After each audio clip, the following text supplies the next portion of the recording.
गुरुर्ब्रह्मा गुरुर्विष्णुः गुरुर्देवो महेश्वरः गुरु साक्षात् परब्रह्म तस्मै श्री गुरवे नमः तस्मै श्री गुरवे नमः. We come across many peculiar human beings with most wonderful expressions. The other day I met one person and he said, Swamiji, when we listen to your lectures and suppose we don't come one day in between and again come afterwards, we don't miss anything. Now what can you do? I said, but I miss you. What about that? I said, no, don't misunderstand me. I want to tell you something. Okay, tell, what is that? He said, whenever you begin your talk, you always summarize what was said the earlier day. And therefore we don't miss once in a while. See, how to present our thoughts, how the listener, his mood, his attitude, his attention is 100% in the hands of the speaker. If the audience or the students are not able to pay attention, it is the fault of the speaker. In a school, right on the front bench, one student was sleeping. And you can imagine how terrible it is when somebody is sleeping right on your nose. You may not be knowing, but I go through that. You know what I go through that? I don't become angry. I feel jealous. So, the teacher got very angry and told the other student who was not yet sleeping. So to that student, the teacher said, wake him up. He is sleeping in my class. So the student said, why should I wake him up? You put him to sleep. How important it is. To communicate the knowledge in a perfect manner, if you want to know how to learn this, study Bhagavad Gita.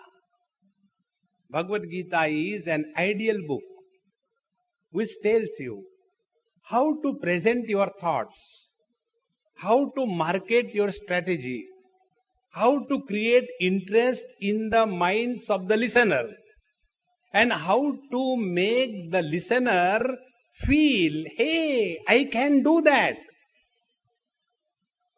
If this is happening, then you are a right kind of speaker. Or else, contrary, if the speaker delivers the topics in such a manner, then afterwards the listeners come to know, hey God, it's good I did not listen all these days. It is not my bite. I can't do that. If this happens, then there was totally wrong approach by the teacher. Now here, Bhagavan Sri Krishna has presented us in the 9th chapter the most important thing. And what are that important thing? Two visions. What is the position of the absolute from the relative standpoint, and what is the perception of the absolute about the relativity? Oh, this is what Bhagavan said. Yes, last time. Otherwise, suddenly where from this relativity and absolute has come. So, the teacher has presented the thought in a most scientific manner. We are all at present living in a relative world. Today or 2-3 days before, somewhere, one Amma from somewhere happened to meet me on that Mandvi beach. I was walking. And she came, Swami, do you recognize me? I said, yes, I think I have seen you when I see through the TV. I have seen you somewhere. Are you from Bombay? Yes, Swamiji, I am from Bombay. When you bluff, sometimes it becomes correct. Then she said, yes, Swamiji. And then her main idea was that when you tell something, it becomes very easy for us to understand. But slowly, now we have become addicted. Sometimes the Sanskar channel does not give morning talks and we become so angry. I said the whole purpose is defeated. The purpose is not to become angry, not to lose your cool. So,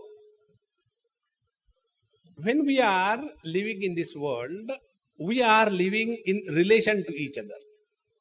So that lady, she says, Swamiji, but I don't know how I am related to you because I love you so much. So when she said, this was going on in Kutchi Gujarati, hello. They don't say chalo, hello. So I said, Amma, is it necessary to label your love? I have fired one Hindi song. प्यार को प्यार ही रहने दो, रिश्तों का इंजाम ना दो. He said, Swamiji, where from you study all these things? I said, Bhagavad Gita. Everything is there. Bhagavan says, Name dveshosti na priyaha. Dekho. There is none who is dear to me and there is none whom I hate. This is possible only when you have the vision of looking at the relativity from the absolute standpoint. So these are the two standpoints. One is the relative standpoint, second is the absolute standpoint. As long as we are in the relative standpoint, please remember one thing very clearly. There is no solution to any problem. It's not possible. The other day somebody asked me, Swamiji, what do you think about India-Pakistan problem? I said, I don't think about problems. If I have to think, I think about what lunch I am going to get in the immediate future. Why think about what is going to happen? Nothing has happened, nothing will happen. Therefore, the principle is, in relativity, there is no solution to any problem. Then how to solve the problems of relativity? Get out of relativity. See? Husband and wife, relatives. Problems, plenty. How to get out of it? By a divorce? No. Divorce is also in the relativity only. Then what to do? Then live as husband-wife as if it's a drama going on. Like on the stage, the actor comes and tells the other actress, honey, I love you. But he never means that. See, try. Swamiji, with this only we are surviving. You don't have to tell us. So once you take this relative standpoint as a temporary arrangement, it is not absolute. Then you will see all the problems of your life will start getting dissolved. And this is how in the 9th chapter, the teacher told us this. And then he said, once you have understood this principle, get out of the relative approach to life and look at the world from the absolute standpoint. In the language of devotion, what they will say? Look at the world as the God is looking at the world. See? When the Lord is looking at the world, He does not look at the world in relation to anybody. His vision is absolute. Like the ocean looks at the waves from the unbiased point of view. He observes the birth and the death and the modifications of every wave without getting influence. Because from the point of view of the ocean, the birth of a wave is not an event to be celebrated, and the death of a wave is not an event to be mourned. See? This is the only way. When we look at something from a wrong angle, let us not blame the thing that we are seeing. We have to change our angle of perception. So look at the world from the absolute standpoint, there are no problems. And this is what the teacher says, once you take this as the foundation of your lifestyle, from when? From this moment onwards. Don't bother about the past. But I have done so many bad things in my life, Swamiji, you don't know how terrible I am, I don't want to know. See? This is one of the biggest problems that we come across. Whenever anybody comes, they'll start telling about their, Swamiji, please note down my kundali. I am born here, I am yet to die. And I had done so many marriages and I had so many children and so many things and all that.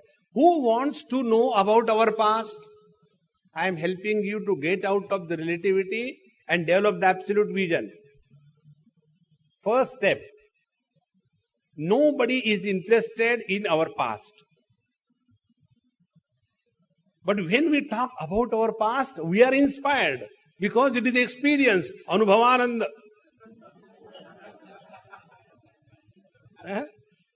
That is the bliss of your own experience. You watch these people from the military. When they talk about their time on the war front, see how inspired they get. Because they have lived that. And others who are there, when his fellow is going to stop, enough is enough now. So, to come to the absolute standpoint, the first step is, stop bringing your past. When you lose interest in your past, you know what happens? You lose interest in the past of others also. See? When you are interested in your clothing, then you are interested in the clothing of others. A person who is very meticulous about the clothing, he is very particular about how the people dress. Do you remember last time I told you, we look at the world from what is important for us, and that determines our character. Like a cobbler, he will never look at the face of a person. He will look at the shoes. No? All the time. Second thing, a tailor will look at the clothes. In Ahmedabad, they asked me, last time I told you probably, they asked me this question. After the topic was discussed, topic was time management skills for managing life. You can see the topic, blah, blah, blah. And after my 73 minutes of talk, questions. First question, Swamiji, it is surprising to see your beard is white and hair are black.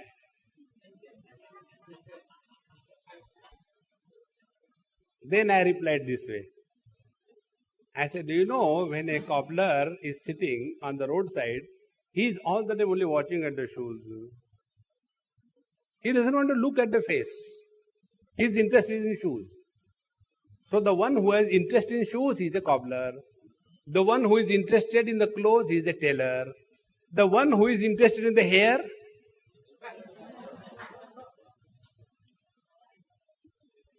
So when you are leading a barbarian life, what to talk to you? See, let us change our perception. And what is the perception? We are not interested in our past. Never talk. You will stop inquiring about somebody's past. Result will be, naturally you will start staying in the present.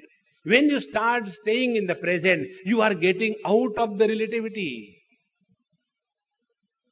See, what is relativity? Today's children are very irresponsible. They don't respect elders. During our childhood, so today's childhood and our childhood is compared. And the result is frustration. On the contrary, if you stay in exclusive present, there will be nothing for you to compare with. Because present is only one. And this is how we get out of the clutches of the relativity and start living in the absolute present. And when a person remains in present longer period of time, be very attentive. He loses his concentration. Please understand. A person who stays in the absolute present, he loses his concentration. Because now he is functioning from the intuitive platform. Concentration is always about the not self. See? When your attention is on yourself, you are not concentrating. You are relaxed. And when you are absolutely relaxed, in the perfect absolute, then you are one with the totality. Then the spontaneity, the intuitive understanding, the perfect expression is a natural phenomena. This is what the teacher told us in the last chapter's concluding verse. Manmana bhava madbhaktaha madhyaji mam namaskuru mame vaishyasi yuktaivam atmanam matparayanaha. This is the center of Bhagavad Gita. The last verse of the 9th chapter of Bhagavad Gita is considered to be the thought center of Bhagavad Gita. There are 18 chapters in my Bhagavad Gita.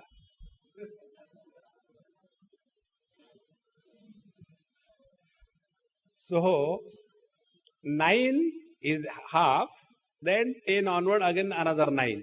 So the last verse is the final balance to be achieved.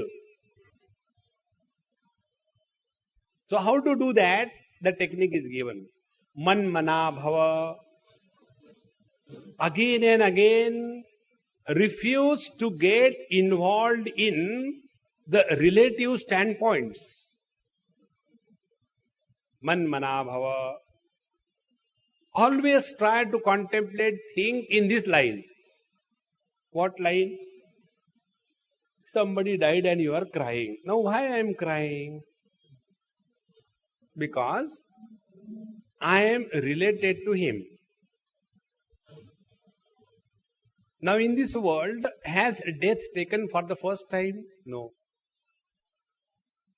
Is it that the death is known to us for the first time? No. Then this particular death, why it is making me miserable? Because I am relating myself to that event of death. Now, will the ocean cry if a wave breaks? No. So what is the way out? Man mana bhava. Look at the total world phenomena from the point of view of the Lord. And once you take this principle, your all miseries will dissolve. One example I'll give about this. Same about death example. A lively example about death. There was one lady, I know her. She has 2-3 children and not an old one, pretty young. Must be in her early 30s or mid 30s. 3 children, 3 or 4. And everything wonderfully going on. One day suddenly her husband dies of heart attack instantaneous. And she has never even gone to bank. She doesn't know how to sign a check. That kind of lady. Not educated, not hi-fi type, very simpleton. And when it happened, naturally broken and all that, for few days, weeks, months, cried. I used to go and console everything. One day when there, that impact was little bit reduced, then I went and spent some time. I said, hey, you be good food and we'll gossip. We finish our food. And then when sitting, I took out the topic. I said, look here. Because the child has asked me this question. Swamiji, if you can prove me that whatever has happened in our life is good, then I will believe in your God. Or else I hell care for your God. Why he has taken my dad? So young he was. Now see the question. Relative standpoint, this has no answer. So I told him, I said, look here.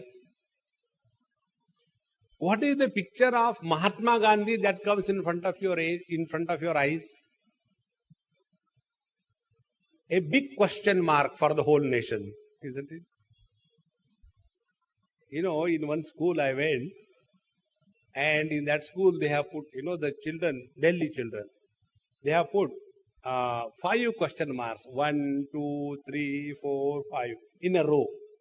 And when I went, before I could start my lecture, Swamiji, if you can answer this riddle, then you can talk to us or you need not talk to us. I said, I am not interested, I am going. No, please see that. So when I looked at it, blackboard, it was written, 5 questions. I said, hey, it's Mahatma Gandhi.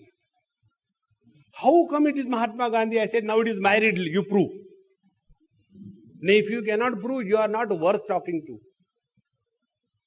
So now the ball was in their court. I said, anyway, I'll finish my lecture and afterwards we'll think about it. So I finished my talk. And then I said, you prove how it is Mahatma Gandhi. Or you say, all of you, that you all give up and you are defeated. Yes, Swamiji, we give up, we are defeated. I said, look here, I'll show you. I took the chalk. One big question mark, head of Mahatma Gandhi, question mark. Second question mark, ear, another question mark. Third question mark, nose, it is also a question mark. Then fourth question mark, the glasses, that is also a question mark put in this way. Isn't it? So, when I asked that boy, when you think about Mahatma Gandhi, what picture comes before you? Old, dilapidated fellow with a danda in the hand. And what picture comes before your mind when you think about Vivekananda? Think. Can you think about Vivekananda as a dilapidated man and somehow living, somebody came and shot dead? Think. He said, yes, I can't think that Vivekananda was a dilapidated person. He was living because not able to die. No. Now, look at your dad. What will be the picture in front of your memory throughout your life? My dad was a young guy. Not a dilapidated old fellow. He was not dying, Swamiji. We tried our best. See? He said, Swamiji, this is a really good thing. I said, yes. Why don't you look at the world from the vision of the Lord? He has not suffered. He has left sufficient money for you. He has lived his life cheerfully. And now he is out of this chaos to enjoy further life. Are you jealous of his happiness? You know why you are miserable? You are miserable because what will happen to me, you selfish guy? When I told him, that child, he said, Swamiji, from today onward, my dad is to call you as his guru. Now from today onwards, for me, your word will be the last word. I will not go one step beyond your word. What I have done? Nothing. Change the vision. Man mana bhava. Look at the world from the vision of the Lord, the Absolute. Man mana bhava. Then, for that, mad bhaktaha bhava. For that, you have to have love in your heart. Without a sufficient quantity of love in your heart, you cannot accept the world as it is. It is only love alone which can bestow you with the absolute vision, where there is no logic. Man mana bhava, man bhaktaha bhava. Then Madhyaji Bhava. Thereafter, whatever you are doing in your life, do it for the sake of the Lord. See, the vision is changing now. Whenever we do anything for the Lord, it has to be a perfection. It has to be beautiful. It has to be done with joy. It has to be done willingly. And it has to be done as a fulfillment of our life. If this happens, life is lived worth. Madhyaji bhava as a result, and matparayanaha bhava. And always parayanaha, the ultimate. And remember, this is the only ultimate for all of us. And what is the ultimate? Look at the world from the absolute standpoint without getting caught up in the relativity. 10th chapter will be giving us this vision. Remain always established in the absolute and play the game of relativity. Vibhuti Yoga, 10th chapter is called as. When you are no more corrupted in your experience of the absolute, and when you are leading the life in the relative world, and yet you are no more shaken away, then alone you are really established in the reality scientifically. There is no possibility of you getting corrupted. Therefore, madhyaji matparayana bhava. As a result, mama eva yeshasi yukta evam atmanam. This is the way you will live in this world as I am living. Now see the greatness of the Lord. What was the greatness of the Lord? Lord lived as the absolute reality through the relativity of 16,108. Try to smile with one wife all the time. You must be smiling or rather laughing at yourself when you are before the mirror. I don't know, why did I get married? Such married people become philosophers. And the Lord never regretted, because this was His foundation. Live as consciousness, function through the body. Live as consciousness, function through the prana, the dynamism. Live as consciousness, function through the mind. Then you have learned the secret of scientific living. Our condition is, we live as a body, we live as dynamism, we live as the mind. And therefore, all the modifications of the body, the prana and the mind, they become our modifications and we get lost in the relativity. Therefore, if you follow this technique, you shall certainly come to the same joy of living as I am living in this world. See, Bhagavad Gita is not a book of philosophy told by some professor in some college. Bhagavad Gita is the expression of the immediate experience of the Lord lived by Him in the din and roar of the battle of life. If you see His total life, the amount of problem that He has gone through, we cannot even imagine. There is nothing that was not planted on Him to assassinate Him, to character-wise decry Him, and do everything on Him. And yet, the smile on His face never faded away. Even Bhagavad Gita, He told, Prasanniva Bharata. Therefore, please remember, you are unfortunately listening to Bhagavad Gita. Now you have lost the right to be miserable. That's how many people I can't understand. One Mahatmaji told me, Swamiji, I don't know where from you get everywhere, be happy, moj mero. This is not the message of our scriptures. I said, I don't know. Jaki rahi bhavana jaisi, you see misery and be miserable. Who does it matter? But see what our scriptures tell. If you study Ramayana, if you study Mahabharata, if you study Bhagavad, everywhere, whenever the Lord has undertaken any job, it is with a smile on the face and love in the heart. When these two things are, the Lord is expressing through you. Therefore, to be the devotee of Bhagavan Sri Krishna and making the face as if swallowed a handful of caterpillars, no. It doesn't go hand in hand. Now, this ultimate in understanding about the truth is the theme of this 10th chapter. And now we enter the 10th chapter today. Atha Dashamodhyayaha Sri Bhagavan Vacha. Now see, there is a rule that unless somebody asks you sincerely, we should not talk. Many times people ask to pass time.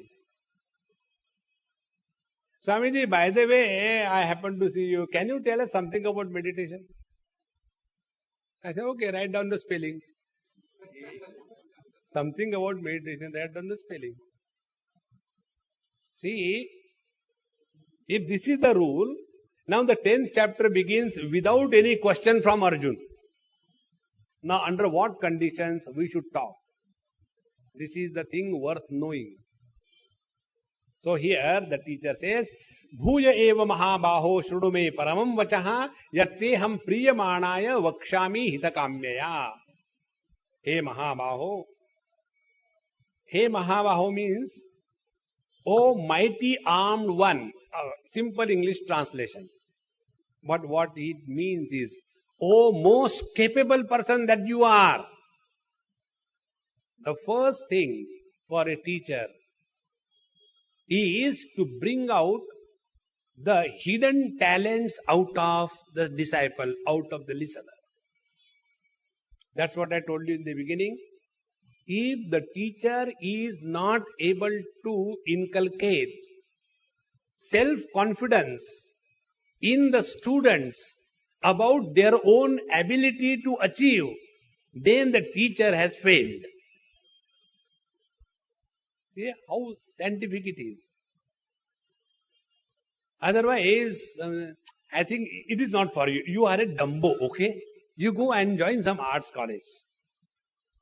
This requires grey matter. Do you have matter? Forget about grey. One day I was going somewhere. Husband was driving car and I was sitting next to him. Wife was driving husband from backside and she had her friend sitting. So when she was constantly cranky, see, car is coming. See, show the signal to the right. See, change the gear. And he was doing. So, and he was a sadhu baba, absolutely calm and quiet. So I asked him, I said, hey, I appreciate your stamina. She is eating your head all the time and yet you are so calm and quiet. Immediately her friend who was sitting backside, she said, Swamiji, that's why she is starving. She doesn't have anything that she can eat. Blank. So, He Mahabaho, inculcate confidence in the heart of the listener. And this can come only when you have confidence in yourself. The other day, recently, when I went to one place, one elderly lady undergone lot of problems in life, and one of the luxury of the rich people is depression. Depression is the luxury of the rich people. When they have nothing to do, become depressed. So, she tried to so many places. Somebody said, you should not do pranayam. You will become more mad. Then she went to another ashram. You should not do meditation. You will collapse. And she was in such a chaotic condition, and I happened to go and stay in their house. She says, Swami, this is the condition. I said, if you look at me, you will start laughing. You will not die, don't worry. But should I come? I said, yes, you come for meditation. And see, nothing will happen to you. Because nothing happens to anybody. Meditation is that when all happenings end. When something happens in meditation, it is meditation. It is not meditation. Please remember. Okay then, I'll come. And she came. And started every day, slowly. After the session, Swamiji, today nothing happened to me. I said, I guarantee you, nothing will happen because you are immutable reality. Swamiji, but I am depressed. I said, no, I am not looking at your clothing. I am looking at that reality which cannot be corrupted. He Mahabaho. Very, very important. This is the first principle, a scientific principle to deliver your thoughts. Let every listener be honored and given a clear understanding. He can achieve anything in life. He Mahabaho. Bhuya eva me paramam vachaha shrunu. Again I am going to tell you something. And paramam vachaha, the ultimate statement. Today we were studying in Bhagavad Mahapuran in the morning. 12 cantos of Bhagavad Mahapuran, and we are in the 12th canto, 5th chapter. Last night I didn't know where I had ended and where I had to start. So I phoned 3-4 fellows. They find out where I had to start tomorrow's class. So I need. Today is the 5th chapter. And in that 5th chapter, after going through not 1, 2, but more than about 20,000 verses, the conclusion is this. As long as you will consider yourself to be body, 1. As long as you will consider yourself to be an embodied soul, you are living in the kingdom of fools. Very clear. You have to come down to the last step in your life. Paramam vachaha. Neither you are born nor you are going to die. Neither there is any sin that can take you to the hell or heaven. Nor there is anybody who can punish you. Provided you discover your essential self. So Shrunu me paramam vachaha. Hey Arjun, hey Mahabaho, listen to the last ultimate word of wisdom. Now question is, oh Lord, why you are telling me? This is how many times we are surprised. Why the Mahatmas are so good to us? What is that because of which they are so selflessly serving the whole humanity? What is the reason? Because we have always functioned under the influence of selfishness. What will I get? If I do that, what will I get? Therefore, the question comes. The teacher says, Hita kamyaya. Because I am concerned about your welfare. The one who is concerned about the welfare of others, he alone has fared well in his life. Those who are all the time thinking about the selfish, they stink like the ladies who are selling fish. So, hita kamyaya. And what is the real hita, real good? Real good is only this. If you are hungry, food is given to you, in 4 hours it is excreted. Again the hunger is the same. If you don't have knowledge, your knowledge is given to you, after some time you forget. What did you say? Gone. If money is given, it never comes back. The only way is, once you are introduced to your correct identity, then alone all problems are solved. And this is the real good of every one of us. So, vakshami hita kamyaya. I am having a great concern for your good. Because you are retiring from the situation which is optimum for you. See, we many times don't understand that a particular situation is the most optimum situation for our spiritual growth. We want the things to change according to our liking. Please remember, what we like need not be good for us. Like sugar for the diabetic fellows. And what is good for us may not be liked by us. So this is the choice. Whether we should follow the path which will promote, which will establish, which will strengthen our personal likes and dislikes, or should we follow the path which is for our ultimate good. This is how, many people, when they meet us, the same thing, they come back to this point. The other day, Swamiji, where were you all these days? I said, I was in Bombay. Not that. I said, then what? Where were you all last 40, 50 years? I said, why? Why are you worried? Had you come in my life earlier, I would not have been such a wreck that I am today. See? I said, why you are a wreck? Swamiji, I led a life, most useless life. I am not proud of my own being what I am. But now, after I have come in your contact, I want to change, but the past is haunting me every moment. What shall I do? See? Whether we want to lead the life according to our likes and dislikes, or we want to choose what is good for us. This choice is ours. And if the choice is given to the teacher, he will see that he is concerned about our good and not about our personal likes and dislikes. Like, some diseases are cured by bitter medicines. Like your malaria or all medicines belonging to Ayurveda. Isn't it? And some diseases are cured by sweets such as acidity. Mitha khao.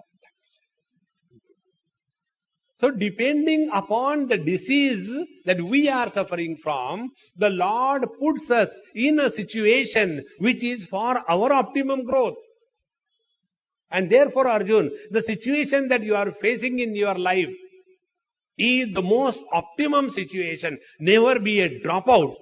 Many youngsters today we come across have this wrong notion. If you cannot face the challenge of your life at this moment and imagine afterwards you will do, you are cheating yourself. Because today will never appear in your life again. Therefore, Arjun, hitakamya vakshami, who is concerned about your welfare, that me I am going to tell you. And why you are going to tell me? Priyamanaya. Priyamanaya means what? He who likes to listen to me. Now see how important it is. Unless we like to listen to somebody, if the somebody is even God, we will never be benefited. This is the principle of Guru, which I told you number of times. Guru is not an external institution in the form of name and shape.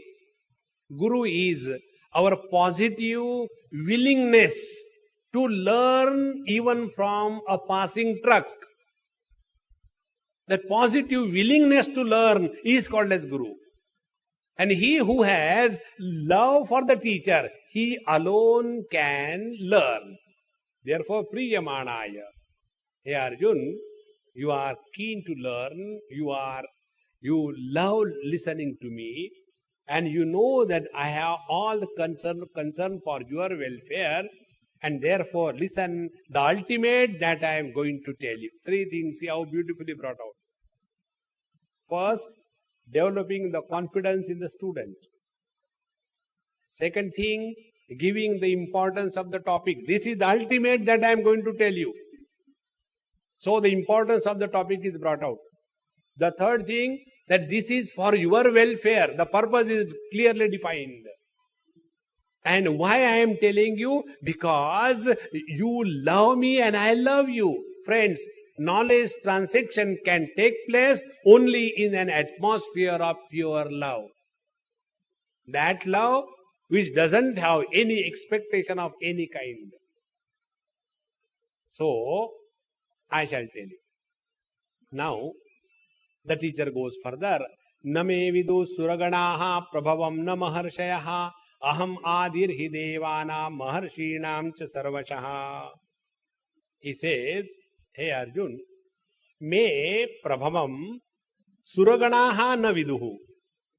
Now hereafter, I'll tell you, these are all technical words. Whenever we study any scientific book, it is obligatory that we are well acquainted with the vocabulary used in that particular science. Many people don't understand this basic principle and they imagine that I can read Hindi. First of all, this is not Hindi. Hindi is a language. What you are reading is the script. So Devanagari is the script. And Hindi is not a script. Oh, ऐसा भी होता है. And thereafter, no, in our school we had a compulsory Sanskrit and we have studied that time. I still remember something, but now I don't remember anything. There was a person who visited somebody's house and there are so many medals kept. Hey, so many medals you won, of course. What is this medal? This is the medal I remember. This is for my best memory. I got this medal. Oh, very good. What is the next medal for? I have forgotten.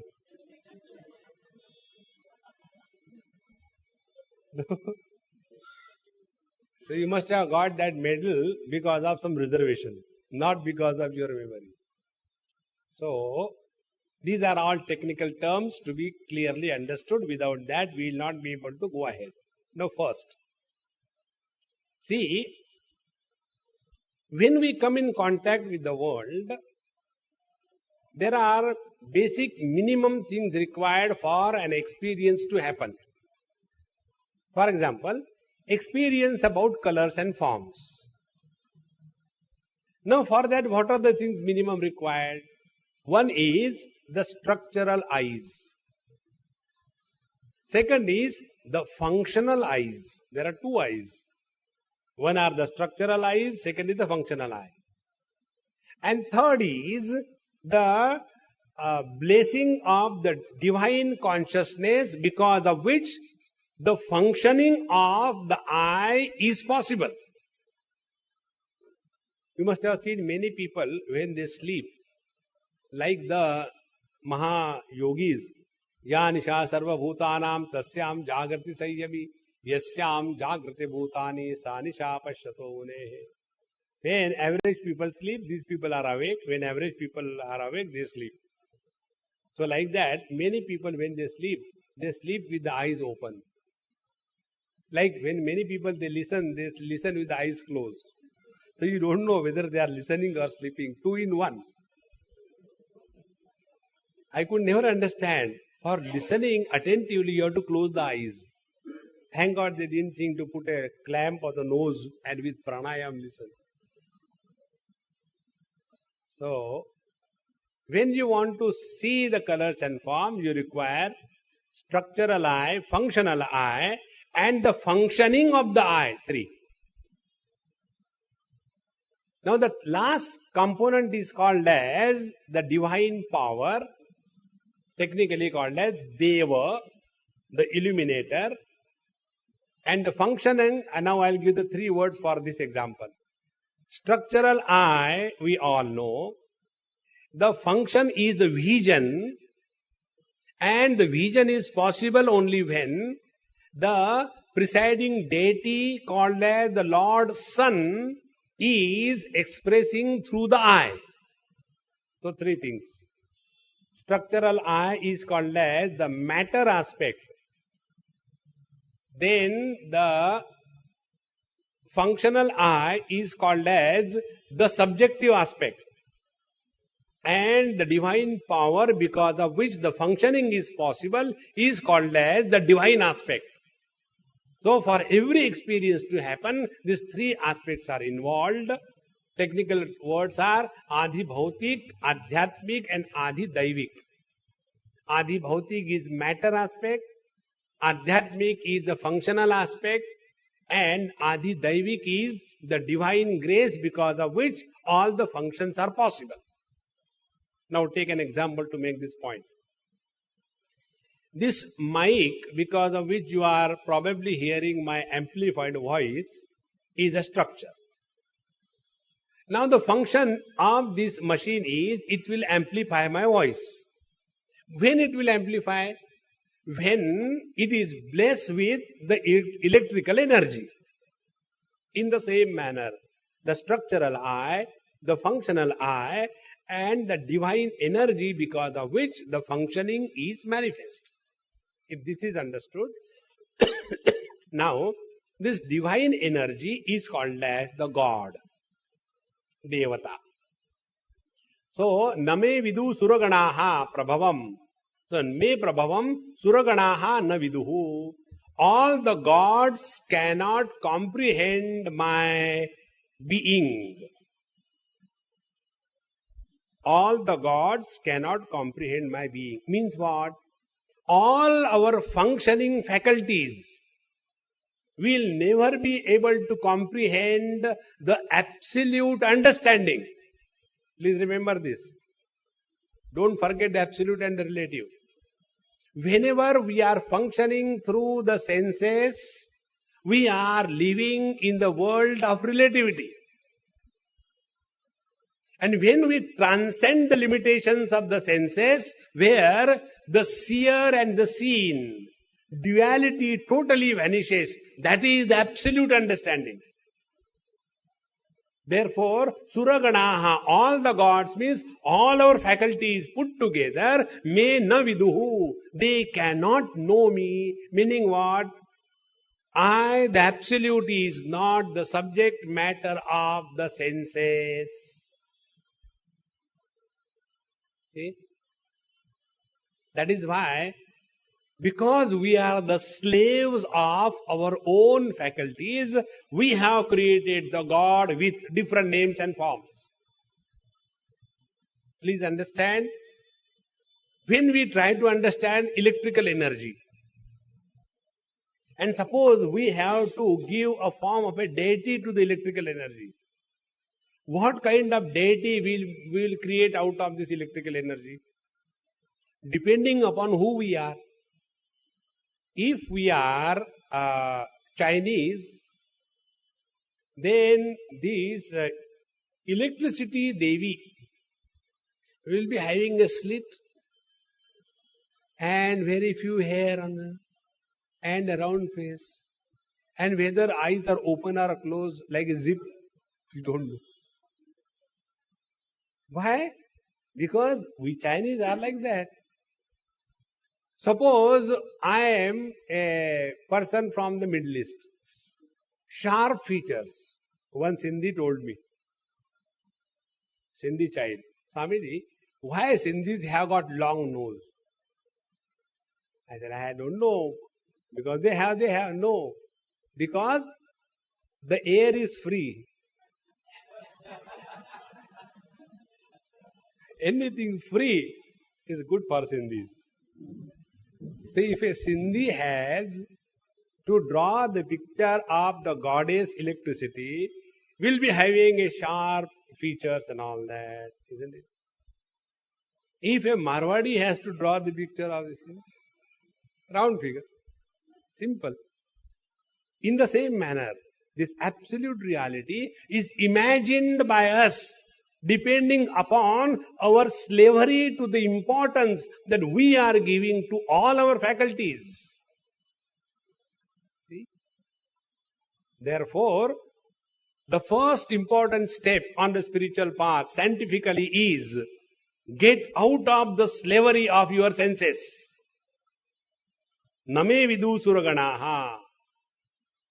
If we want to look at the world from the same standpoint as the Lord is looking at the world, then give up your individuality. And what is our individuality? Our individuality is what I say is right, what you say is wrong. What I see is correct, what you see is wrong. What I hear is correct, what you hear is wrong. Because all the differences are only on account of the limitation of the faculties of which we are the slave. Therefore the teacher says, Me prabhavam viduganaha na vidu, suraganaha na viduhu. All these faculties will become important. Then, na maharshayaha. Maharshi means what? Maharshi here means, see, is another technical word. Rishayaha mantra drashtaraha. This is the technical definition.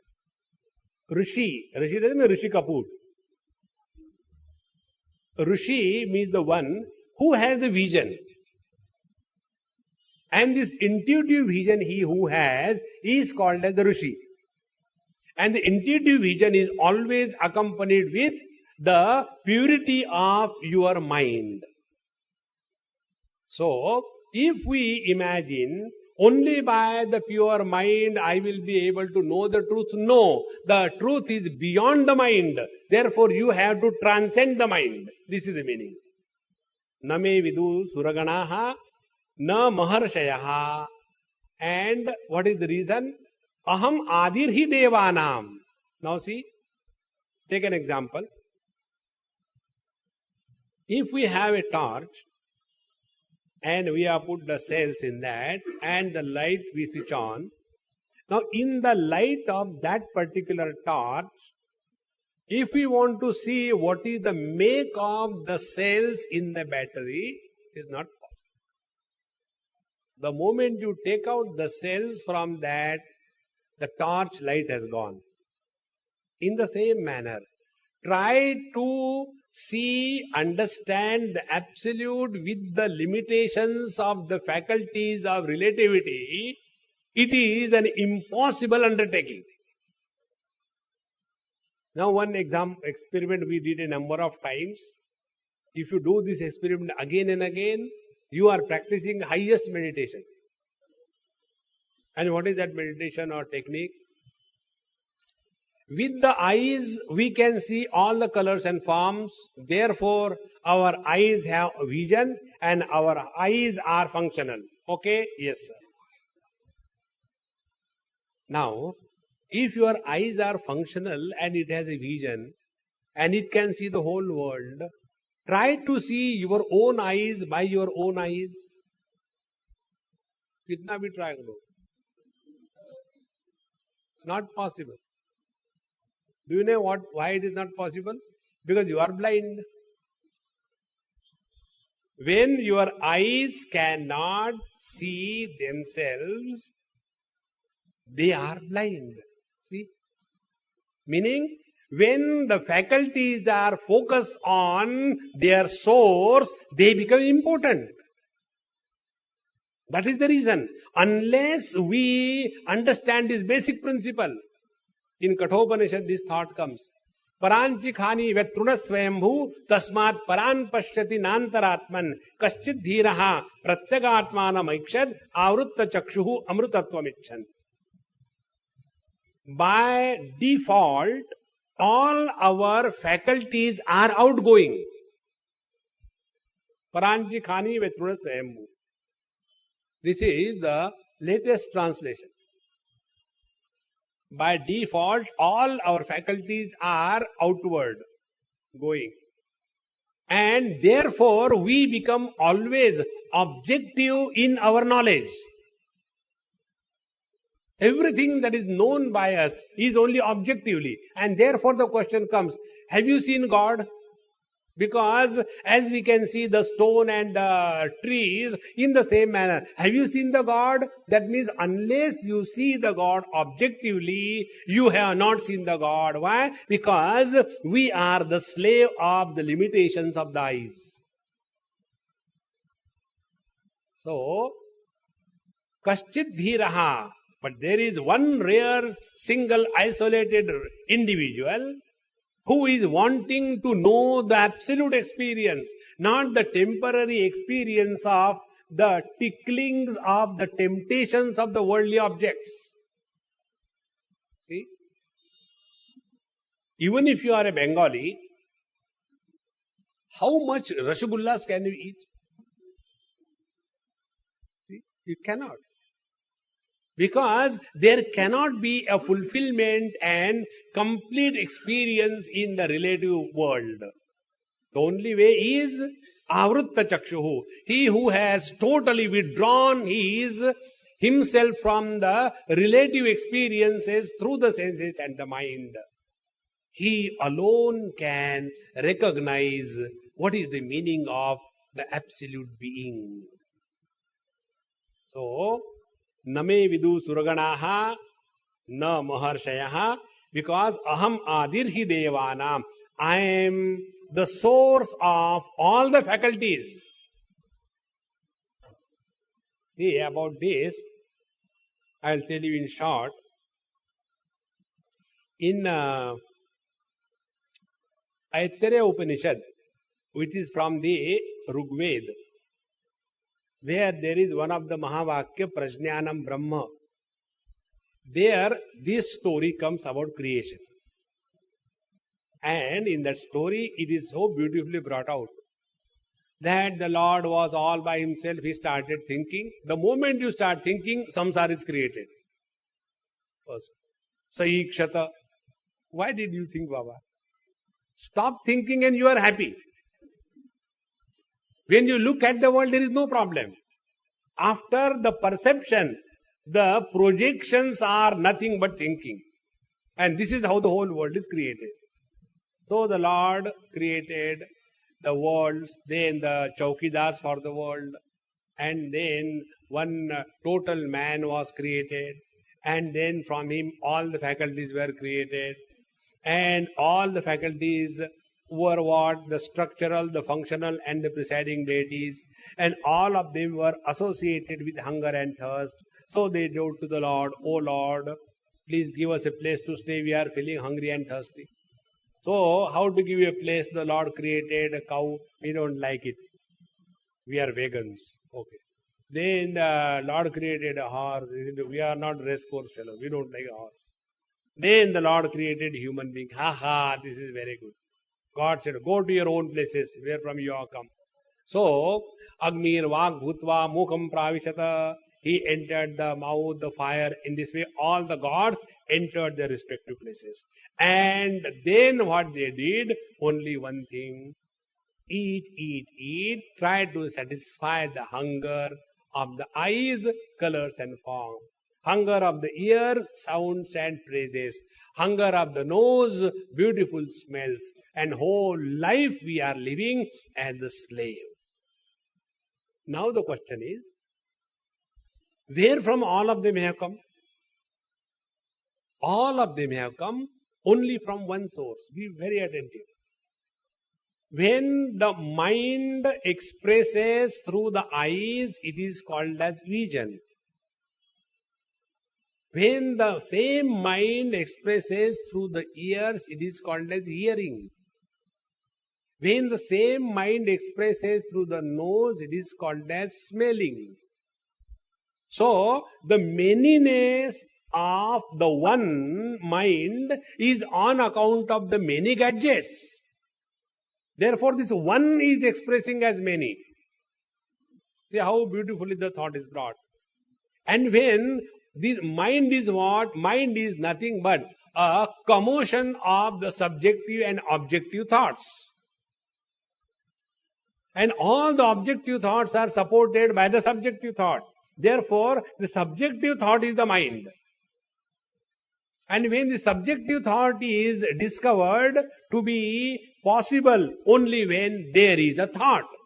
The moment the thoughts disappear, the ego, the individuality, everything disappears. What remains is prajnanam, the pure, undivided mind called as the consciousness. And this pure consciousness is the reality.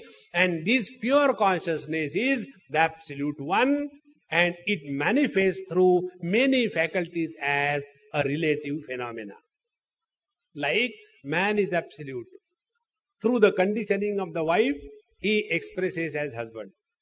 Through the conditioning of the children, he expresses as father. Through the conditioning of his father, he expresses as the son. So the husband, the father, the son, these are all relative expressions of this one absolute man.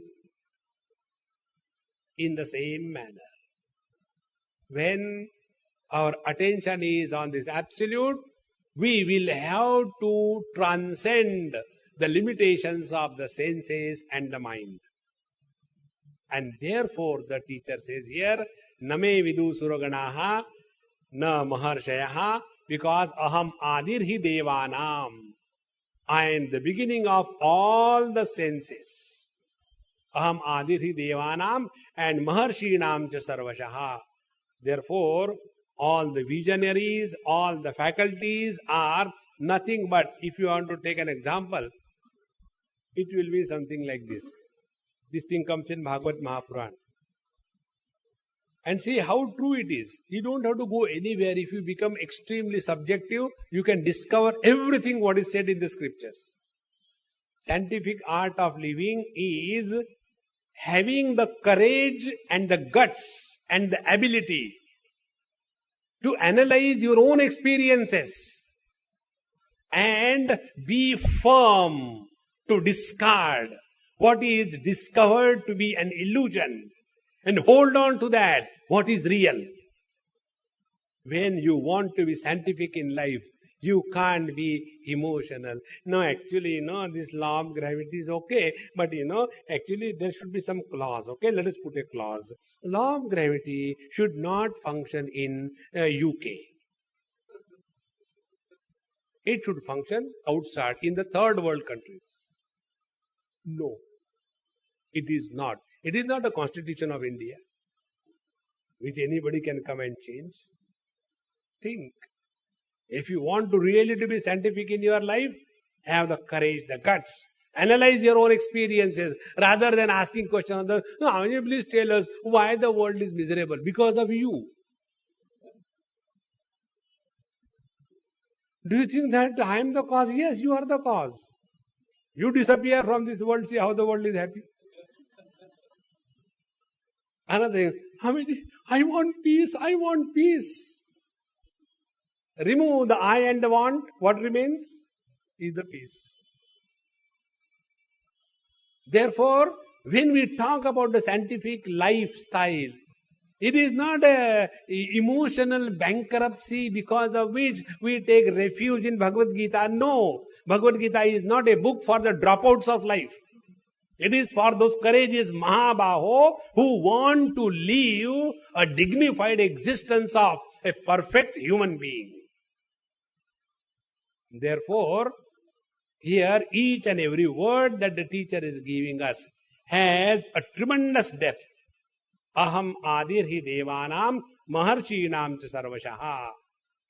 So, in Bhagavad, the thought comes like this. Now see, the same thought I will tell you, and then you see in the embryology. 100% same. It is said there that the soul thought, let me see, and the eyes open. Then the soul, the Atma thought, let me hear, and the ears open. So, all your hearing, smelling, tasting, touching faculties are the continuation of your desire to hear, smell, taste, touch. If you have no desires, you have already transcended all the faculties. Now, go to the embryology level. Study, find out. What they say, when the zygote is formed, When if the sperm is from UP, is sperm, and the ovum come together and meet together, and that is called as zygote. That is why when the children are born, they are called as kids. You know, the baby goats are called as kids. So that's a zygote. Now when that zygote is, the embryo is growing, see in the book what is written. From these particular cells, the skeletal system develops. Why? No answer is given. From this particular cell, the digestive system grows. Why? No answer is given. That answer is given in our scriptures. It is only because of the desire that all the faculties come. And when our desires become totally enfolded, as in deep sleep, where are our eyes? Where are our ears? Where is our nose? Because everything is the expansion of that one single individual reality, the absolute consciousness. Recognize this consciousness as you are. And after you recognize this, then thereafter, play the game of life through the body, not as the body, through the prana, not as the prana, through the mind, not as the mind. When this complete balance is understood, then these simple looking beautiful words will give us the tremendous depth and the technical know-how how to live our life meaningfully. Name vidu suraganaha prabhavam na maharshayaha aham adirhi devanam maharshinam cha sarvachaha. Further the teacher says, Yo mam ajam anadim cha vetti loka maheshwaram asammudas samarteshu sarva papai pramuchyate. But this is possible for whom?